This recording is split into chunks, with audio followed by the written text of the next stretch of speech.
pourquoi se transformer? On a aussi évidemment et de plus en plus des problématiques associées aux normes. On doit pouvoir mesurer certains sujets, par exemple relatifs à la dépense carbone, des sujets relatifs à de la sécurisation. On est sur des systèmes SAP. SAP, c'est un ERP qui fait tourner toujours les flux les plus critiques dans l'entreprise, ou en tout cas parmi les flux les plus critiques de l'entreprise. Donc on a besoin de résilience. Là aussi, l'infrastructure, la construction des opérateurs cloud publics permettent justement d'assurer beaucoup plus de résilience by design que ce qu'on aurait si on était en création en on-premise chez soi. Donc c'est pour ça aussi que les clients se tournent de plus en plus vers ces modèles. Et enfin, l'évolution des business models et les habitudes de consommation. On est dans un modèle qui va vers l'OPEX, on est dans un modèle où on a plus de difficultés à s'engager dans le temps, donc on veut pouvoir faire grossir un système, le diminuer, changer son planning projet. Et encore une fois, c'est l'agilité du cloud et son modèle de facturation qui vont pouvoir justement répondre à ces ambitions-là. En fait, le cloud répond aussi à cette problématique de gestion de l'obsolescence. On facilite aussi par l'apport du cloud l'adoption par les métiers. Parce que forcément, on n'a pas d'effet tunnel d'attente, donc ces sujets-là sont forcément forts. Et enfin, on est aussi dans un sujet d'écosystème. Aujourd'hui, il est de plus en plus compliqué de pouvoir s'appuyer sur des services suffisants en nombre pour couvrir l'ensemble des projets de transformation dans les entreprises. Et donc, le cloud apporte aussi ce côté réutilisable, industrialisable, la capacité à raccourcir les projets. C'est un aspect qui est aussi une dimension de sécurisation à la fois des projets et des solutions, c'est-à-dire qu'on essaye d'aller de plus en plus vers des approches standards. Voilà pour les facteurs externes. Alors évidemment, il y a également des facteurs internes. Le point clé, la transformation, elle se fait d'abord et avant toute chose pour apporter de la valeur au métier. Donc il y a des sujets de simplification. Il y a un gros sujet de valoriser la donnée, puisqu'aujourd'hui, c'est le nouveau pétrole. Donc, dans les entreprises, et particulièrement dans les grandes entreprises, il y a énormément de data qui sont sous-exploitées. Donc, on a à la fois un travail à faire sur l'homogénéisation de ces data, mais également la capacité à faire parler ces données. Et tous ces systèmes et la simplicité apportée par le cloud favorisent cette approche-là.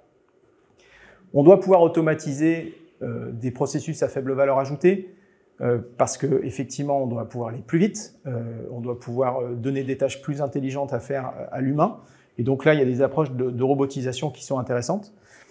Il y a une vraie recherche des grands clients à pouvoir déployer très rapidement leur système à l'international, sans contrainte, et l'infrastructure, l'hébergement, le réseau, par le passé en était, et désormais avec le cloud, on a quand même beaucoup moins de problématiques associées à ça.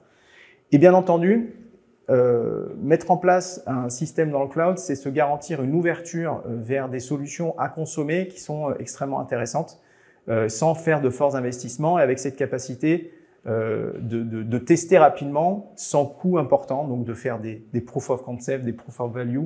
Et aujourd'hui, c'est un véritable apport de ce type de solution. Bien entendu, aujourd'hui, on a d'énormes problèmes de sécurisation à tous les niveaux, au niveau des systèmes d'information. Donc, on a grâce à ces outils-là, là aussi, un catalogue de solutions pour répondre à ces enjeux de sécurisation. On a à la fois des sujets techniques, il y a des sujets de ségrégation de tâches. Là aussi, les normes font qu'on est de plus en plus soumis à une ségrégation dans les entreprises. Pour le coup, l'avantage de SAP, c'est de pouvoir gérer ça de façon très fine. Et là aussi, au niveau du cloud, on peut aussi sécuriser à différents endroits. On a un sujet autour des tests. Il y a des grands enjeux de pouvoir mieux tester les systèmes, de mettre en production, notamment dans des contextes de transformation, de ne pas créer de régression.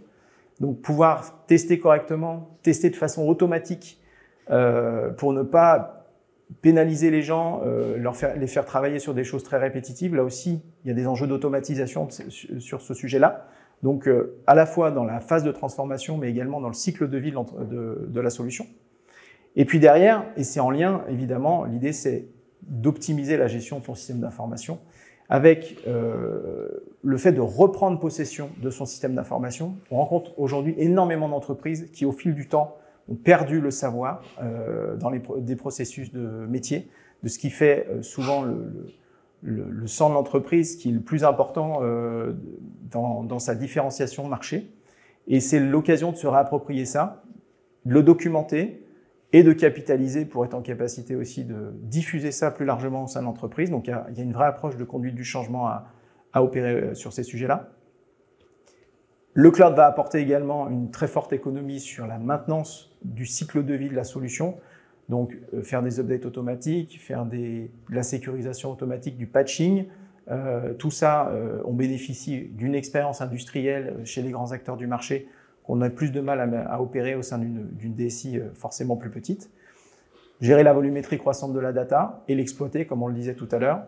Et évidemment, toujours un sujet de vitesse. On est sur un marché qui va très très vite.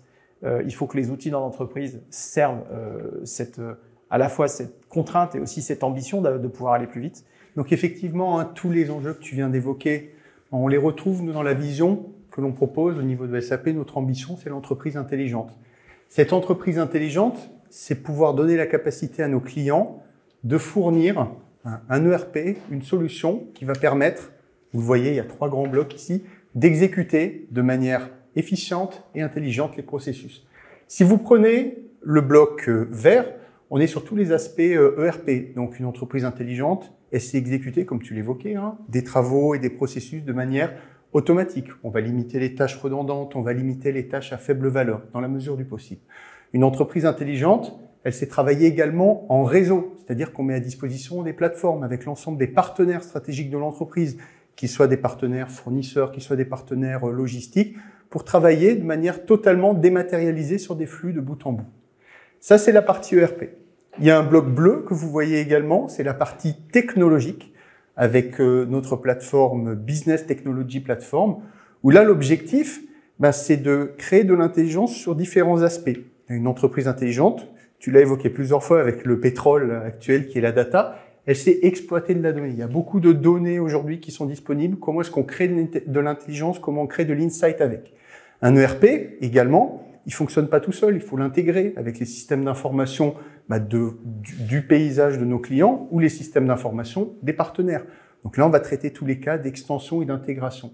Et après, vous voyez ici avec le petit AI, c'est tous les scénarios d'innovation, intelligence artificielle, machine learning, toute l'innovation que l'on pourra faire au travers des workflows qui vont permettre aussi d'automatiser les flux et simplifier la vie des utilisateurs au quotidien. Il y a un bloc jaune ici, une entreprise. On l'a évoqué en introduction. Aujourd'hui, c'est pas simple, le marché. On le voit. Si on reprend juste les 4 dernières années, c'était pas un long fleuve tranquille. Donc là, l'idée, c'est qu'une entreprise intelligente, elle est résiliente également. Elle est capable de se réorganiser quand c'est nécessaire. Il y a plusieurs chemins de transformation pour nos clients. Nos clients qui utilisent aujourd'hui SAP, ils viennent nous voir pour tous les éléments qu'on a mentionnés auparavant, Olivier, mais ils ont différentes approches pour y arriver. Ils peuvent faire du greenfield. Je pars sur une feuille blanche, je reprends ton expression.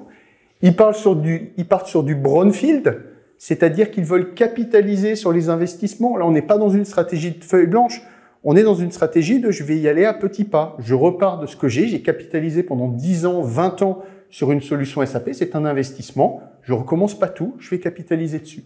Et nous avons des clients qui sont également dans des démarches hybrides, c'est-à-dire qu'ils vont rester sur leur solution actuelle, ils vont réfléchir également à une solution cible qu'ils vont mettre en place, et après, ils vont converger dans une démarche de transformation globale. Et donc, d'un point de vue SAP, nous proposons 2 modalités pour aller vers le cloud, soit en mode private cloud, c'est-à-dire quand vous êtes plus dans des démarches de capitalisation sur votre existant, vous voulez conserver vos assets plus du brownfield, donc là où vous allez avoir accès à de la personnalisation.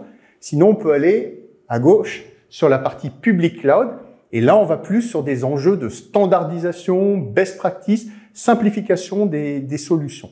Donc, ces 3 solutions sont disponibles. On va beaucoup parler cloud aujourd'hui, c'est quand même l'enjeu de notre discussion. Et ces 2 approches que nous proposons dans le cloud, elles se font sous une même offre, un même chemin de transformation, une même approche contractuelle. C'est RISE with SAP, on conclura dessus par la suite.